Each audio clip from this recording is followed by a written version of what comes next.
Hello everyone, welcome back to Foodies Kitchen. आज हम लोग बनाने वाले हैं चटनी। 3 टाइप की चटनी।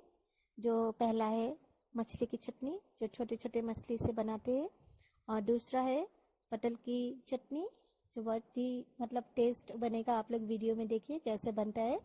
और थर्ड है टमाटर की चटनी। तो आइए वीडियो को देखते हैं और बताइएगा कि कैसा बना है। आप लोग भी घर में ट्राई कीजिए और फिर लाइक, शेयर और सब्सक्राइब कीजिए। तो चलिए वीडियो को स्टार्ट करते हैं।